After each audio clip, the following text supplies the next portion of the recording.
Liz was talking to one of our IT techs. And when she hangs up, she goes, I love you.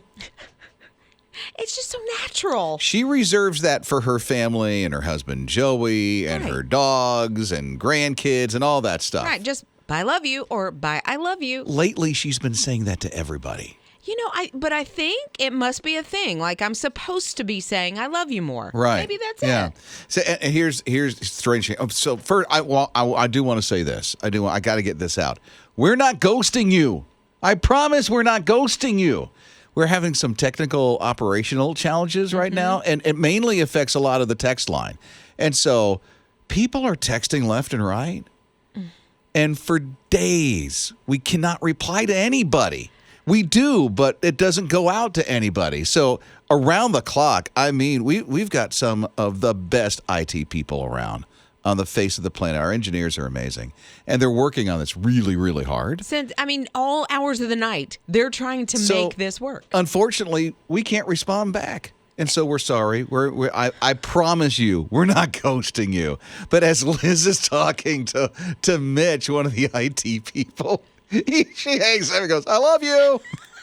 But I did it to Rob the other day, too, evidently. I was like, oh, okay. Now I'm thinking she don't mean it. No, I love you. I love Mitch. It's just different than my family and my honey. But it's like you say it, and it's like you try to slurp the words back. I will say Liz is not the only one. I've done that. I'm sure you've done that as well. Listen. My mama. Oh, I know this story. You're going to like this. My mama. She always like tries to fix people. If they've got lint, she's picking it off of. So one of her supervisors came in. One of the high-ranking supervisors came in to where she was working, and something, I don't know what he had on his back, on his shirt, and she was fixing it. So she was fixing him up so he looked nice. And as he went to walk away, she went boop, boop on his hiney. As though he were one of her children. Because, you straighten them up, you tuck their little shirts in, and then you're like, boop, boop, go on your way, boop, boop. Yeah, but just she like did the little kid in their diaper. Right? But she did this to a 35, 40-year-old man. Uh-huh. And she was like, oh, I'm so sorry. And I know. He was kind of awkward in the situation. Little taken back. I would love to hear when you did that. You know, that awkward moment where you went, I love you. Or maybe the boop, boop, boop. 800-447-7234. Rob and Liz in the morning. On His Radio. Okay, just to let you know, in case you ever tune into His Radio TV live in the morning, Roku, Apple TV, the His Radio app, and HisRadio.com, Liz was doing thriller moves to that Tornwell song. Na, na, na. Just to let you know. Yeah. Na, na, na, yeah. And she's going sing there. It, I'll dance it. She's going right to it. Rob and Liz in the morning. Okay, this is hilarious, Liz, because we're having some issues with our text line where we can't respond to anybody. We're not, seriously, I promise you, we're not ghosting you. We love you. We just can't get back to you on the text line. No. So here's the thing. She was talking to Mitch, one of our IT guys, an excellent IT engineer. Excellent. And when she hangs up this morning with Mitch, she goes, I love you. I wonder if he heard it. I don't think so, but he knows now. He does know now. He missed it. He knows now. He knows now. And evidently, Liz is not alone in this. No, I think it's just part of who you are. And for some people, when you go to hang up the phone, it's on your lips and you say it. Well, check this out. Ryan's here at 800-447-7234. What do you say, Ryan? When I call the guys from high school and right before I hang up, I say, I love you. It just pops now. It does. You can't even help it. It's like muscle memory. Yeah, I mean, and all of a sudden, like the guys I used to go deer hunting, it gets real quiet. So what do they say? They don't say nothing. This is a deer dad like, what? Yeah, and it's becoming a problem because, man, I love everybody. I may not agree with everything, but that's the way I live my life. And even yesterday, I talked to a friend of mine that was a doctor, and we talked about hunting and everything. And I said, well, I love you, Al. And you could have heard a cricket. You're listening to Rob and Liz in the morning. On His Radio. I love you. I love you. Love you, too. Love you. Love you. Love you. It's Rob and Liz, His Radio. So here's the thing. We're having some, operational difficulties with our text line. I'm sorry, we're not. I promise you, we're not ghosting you. We just can't respond, and it's like it's killing me on the inside. It is. you Jess know? and Catherine, they both texted this morning, and I'm over here like, I want to respond to you, but I can't. Yeah, I saw like 5 people, and I can't say a thing back. We'll type and hit send going, please go through, please go, and it doesn't. And we're like, Message oh not my sent. word, I'm so sorry. So here's the thing. So Liz is talking to one of our engineers, our IT engineers, and she says, I love you when she hangs up. We're like, oh, Liz, you're not the only one. Yeah. It was kind of humorous. It was funny. I did laugh. Well, I still don't know sorry. if he heard it or if he thought, oh, she Well, loves me. he knows now. That has slipped out. He's got to know by now. Yeah. So Teresa's here at 800-447-7234. Oh, no, this is Ryan. Ryan's here at 800-447-7233. Nope. Is it Teresa? Teresa. We're talking to Teresa. Okay. Go to that Teresa, line. what's up? 2 years ago, as a nurse case manager, my job was to go to the doctor's appointments with my patients. And after one appointment, I was waiting at the desk for the doctor to write some orders and hand me the paperwork. And while I was waiting, my daughter texted me some messages back and forth. And the last text to her was, thanks, I love you too. And right as I sent that text, the doctor hands me the paperwork, and out of reflex, I take him. I said, thanks, I love you too. As he hands you paperwork. Yeah. So the doctor and staff all look at me, and I am mortified, and I'm like, I'm so sorry. Like, I'm texting my daughter, and I'm hoping the floor will just, like, scoop me up and get me out of there. But I had to go to that doctor's office pretty much every week with one patient or another, and it got to be a standing joke with them. As I would leave to go into the waiting room, one of them, either the doctor or one of the staff would yell, love you, as I left. I love that. For years, people would hear me that. So thankfully, they had a really good sense of humor about it, and it became something we could all laugh about. But in that moment, I just wanted to die. You're listening to Rob and Liz in the morning. On his radio. How about this guy that really loves music? He loves music so much that he wanted to teach mom and dad how to be in the band. Yeah, he did. And during the pandemic, he thought, I'm going to take the opportunity. We're all stuck in the house together. And so we've got some time on our hands, and I've got these instruments. Hey, Mom, here's some drumsticks. He taught his mom in 2 months how to play the drums. Literally. It's kind of the same rhythm pattern. She's not going all Van Halen on him. She's not twirling the sticks. Not twirling the sticks, throwing them up in the They're air. on fire. Big old solos that are going on. And then his dad, he put a bass in his hand. In 2 weeks, he taught him how to play the bass. Well, Dad was feeling a little left out. So he's like, okay. So now they're like all over his social media. This is him on lead guitar. He's pretty good. Here comes Mama. Ready? Come on, Mom. Boom, boom. Do your thing, girl. This is literally them. You can hear that bass line. He's got the little house band going. Daddy on bass, Mama on tenor. Oh, my word. Me and little brother. No. How cool is this? I think it's super cool that they can do this together. And I mean, he's a little older. He looks to be maybe in his 20s or whatever. And to have those memories they're making with their kid. Right? That's super cool. You're listening to Rob and Liz in the morning. His radio. I love fashion and fashion shows and watching the runway. So Australia has this huge fashion show that they do every year. I think it's around Easter time, but they're really talking about it. It's been going on for decades. And it's ducks.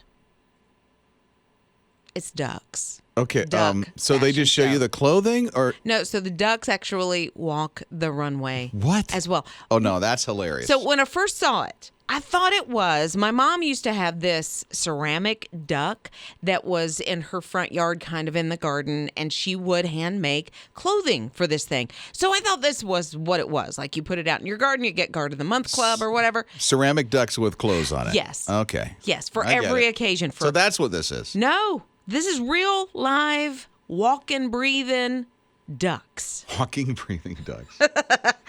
They walk the runway. So they have different outfits. There's one for day, like your casual wear. And then they go and they change into evening wear. So more formal suits, long dresses, this kind of thing.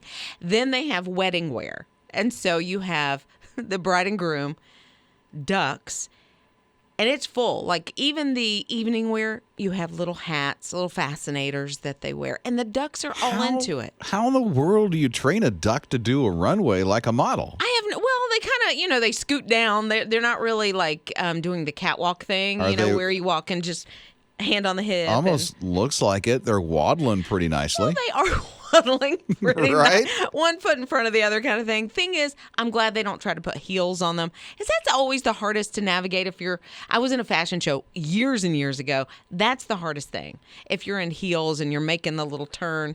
But the ducks, they don't have to worry about that. They've just got their, what are they called, flippers? Rob and Liz in the morning. On his radio. Hey, here's the thing. Forget about the grass. No longer have to mow the lawn ever in your life at all. Instead of grass, replace it all with the clovers. Mm-hmm. You probably have some of them in your lawn already if you don't do the weed killer stuff. Absolutely. And they're just there.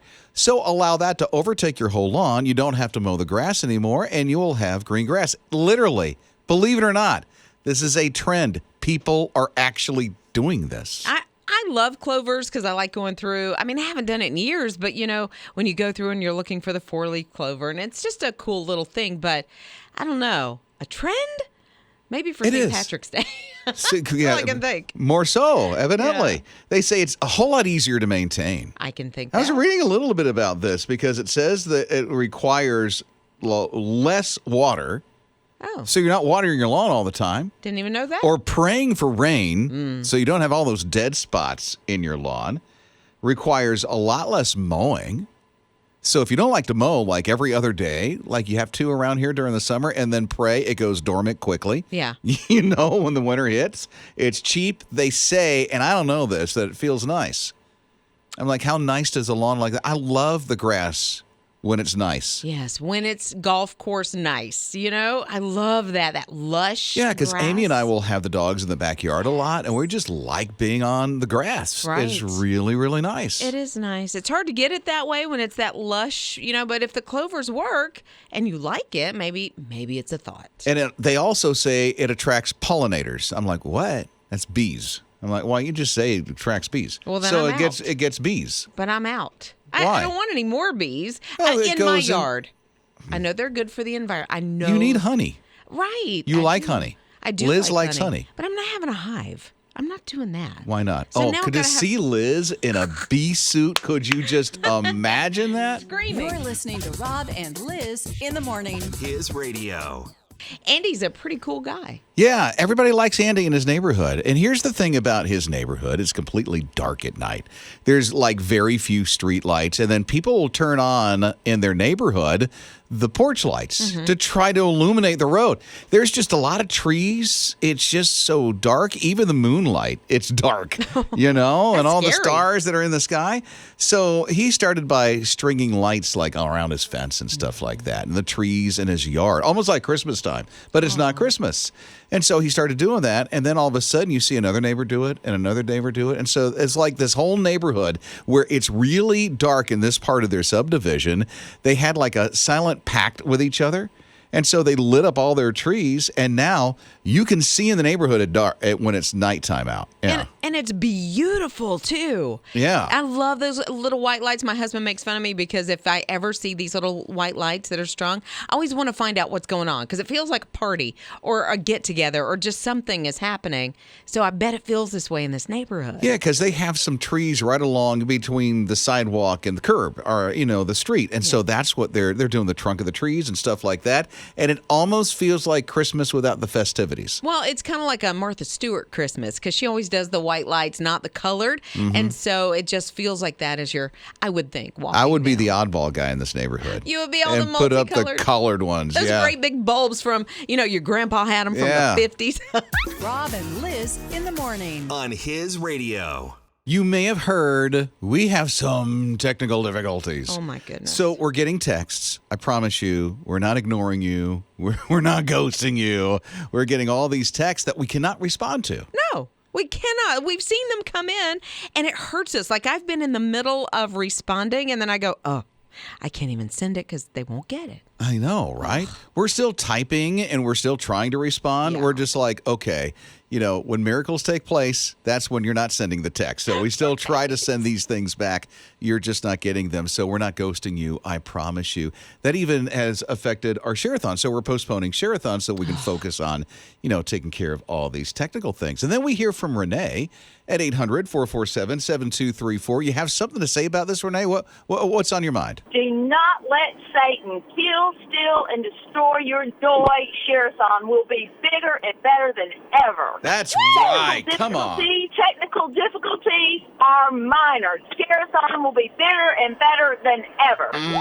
Yes, I love your style, Renee. Thank you so much for being a part of the His Radio family. Thank you. Listen to nobody else. Oh, love it so much. His radio is on my radio station in my automobile and at my house all the time. Love you guys. Thank you for being there and just putting God and the kingdom of God out there. You are the best, Renee. Thank you. Love her. And see, I want to respond because our text is down. I want to respond to Victor and Dina. They just texted a picture of mom and son, and they said they're just hoping to meet us. They love His radio, and I can't even.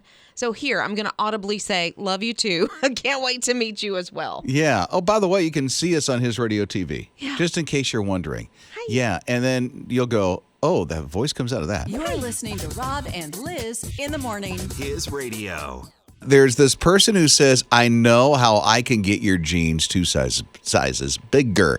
It's Rob and Liz in the morning, His Radio, and it is you go in the shower with them. Yeah. You don't have to go out and buy new jeans at a store or anything like that. What Abby says on her TikTok is you wear your jeans, you get in the shower, you completely douse the jeans, and then you do some squats, and you do some maybe leg kicks. And then you wear them about 10 minutes, kind of exercise around, do your thing, stretching them out, and then you take them off and you let them air dry. So this is, if you air dry jeans, I'm thinking it's a 2-day process. This is work. It isn't you put them on and then they're 2 sizes bigger immediately, Right. or you do some squats, which I've done. I mean, not wearing jeans necessarily to stretch I've them done out. that to stretch them out. Oh, well, They'll be tight around my legs True because my that. legs are really big. They're chunky. And so I will do the squats and then they'll get bigger. Yeah. Okay, I see where you're going. I've done that too. I also will take my hand, my fist, put them down in the leg of the jean and punch. And that opens them up a little Hilarious. bit. Oh, the my things word. we do, but I'm thinking these jeans are going to be stanky. I They're guess. wet. Well, you're in the shower. Take some soap to them. Well, and that's even more gross. Why Grosser. not? I almost said that. I mean, so if they lay out for 2 or 3 days trying to get dry, they're going to get that mildew smell. No, you're not outside with them. You're not like, No, it'd be sweating in them. It's just water.